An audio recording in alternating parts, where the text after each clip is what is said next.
Happy Friday. I'm back with another Fridays 45. Great job with last week's guest. The answer to the question is what Disney movie had Oh Happy Day in it, and that was Secretariat during the climactic scene in the race. Great job to everyone who guessed. We're going to get into this week's. It has been 40 years this weekend since this movie came out. So I thought, you know what? They made a song about it. They made the album the same title, and they made the movie.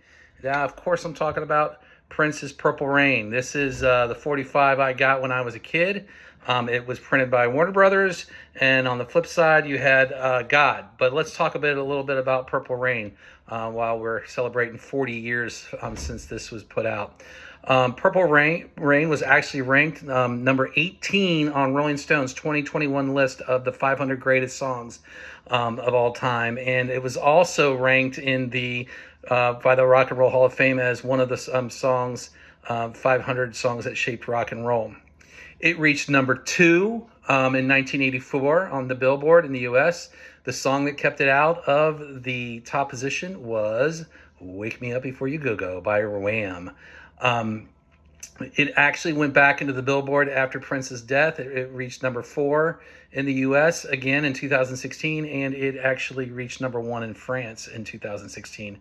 It won an Oscar for Best Original Song Score, and it's just a powerful song that combines rock, R&B, gospel, and orchestra music. But did you know that when Prince wrote the music for this originally, it was written to be a country song, but he wanted to collaborate with Stevie Nicks and asked her to write some lyrics for it, and she was so overwhelmed, and it was just a powerful piece that she passed, and he took it to his band, and it ended up actually becoming more of a rock and roll gospel song that we hear today.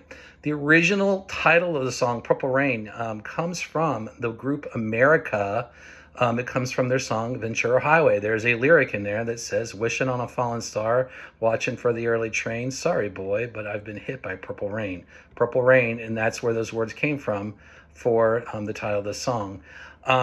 It was recorded at a benefit concert on August 3rd, 1983, at the First Avenue nightclub in Minneapolis.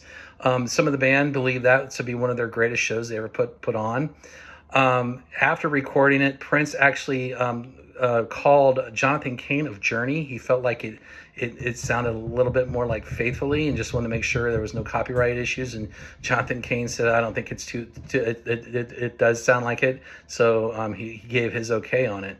Most of you remember the Super Bowl 41 performance that Prince put on more than the game. The Colts actually won that game, but the Purple Rain actually falling during the halftime show with the purple lights was pretty amazing, and many remember it. This was the last song he actually sang on April 14th, 2016 in Atlanta. I actually still have my tape. I never did buy the full album. I do have a copy of the full album now, but when I was a kid, this is the tape that my little sister got me, Brandy. Thank you for my birthday tape, because Mom wouldn't let me get it, but you got it for me. Thank you, because of some of the lyrics on it. So I still have that. So my question this week is this. Before Prince went out on his Purple Rain tour, he wanted to practice. He wanted to do a practice concert. My question to all of you Cincinnati people is, at what nightclub did he do his warm-up performance, and under what tour name did he use? I hope you guys have a great weekend. Be safe and listen to some Prince, and remember 40 years ago. I will see you on the flip side.